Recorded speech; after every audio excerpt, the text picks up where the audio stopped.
Vojna na Ukrajine vstupuje do novej znepokojujúcej fázy. Začnime tým, čo Moskva sama priznala.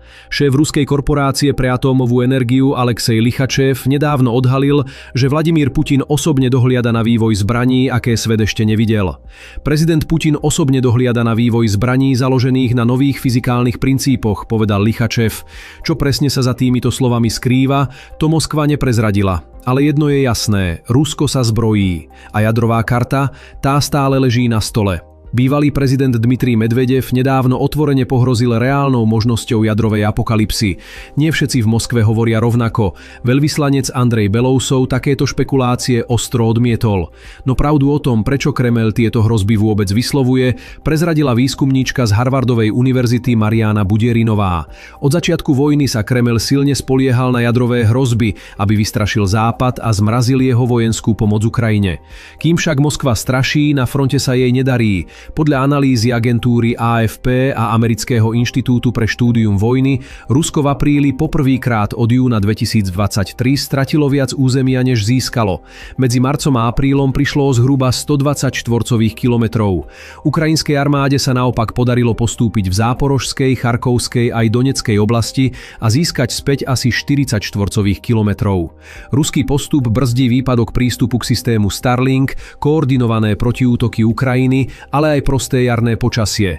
Rozmočená pôda jednoducho paralyzuje ťažkú techniku. A práve v tomto momente prichádzajú správy, ktoré vrhajú úplne nové svetlo na dianie vo vnútri Kremľa. Európska spravodajská služba, ktorej identita nebola zverejnená, poskytla stanici CNN znepokojujúce detaily.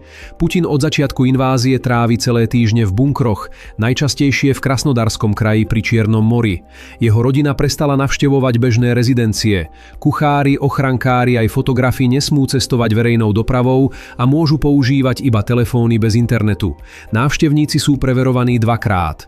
Na verejnosti sa Putin objavuje čoraz menej. Kremel namiesto toho zverejňuje vopred nahrané zábery, aby zakryl rozsah opatrení. Dôvod je jediný – strach.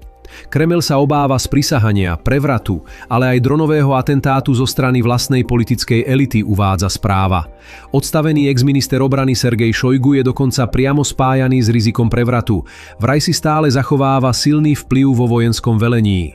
Už v júni 2023 sa veliteľ Wagnerovej skupiny Prigožin pokúsil o pochod na Moskvu. Putin to prežil, ale paranoja zostala. Vojna medzi tým zasiahla aj bežných Rusov. Výpadky mobilných dát v mestách, rastúce ekonomické náklady, to všetko začína pociťovať aj mestská elita, ktorá bola doteraz od vojny pohodlne izolovaná. A kritizujú to aj Putinovi vlastní stúpenci. Na záver, jeden výrečný symbol. Tohtoročná prehliadka na Červenom námestí 9. mája sa uskutoční bez rakiet, bez obrnených vozidiel, bez ťažkej techniky. Bezpečnostná hrozba je príliš vysoká.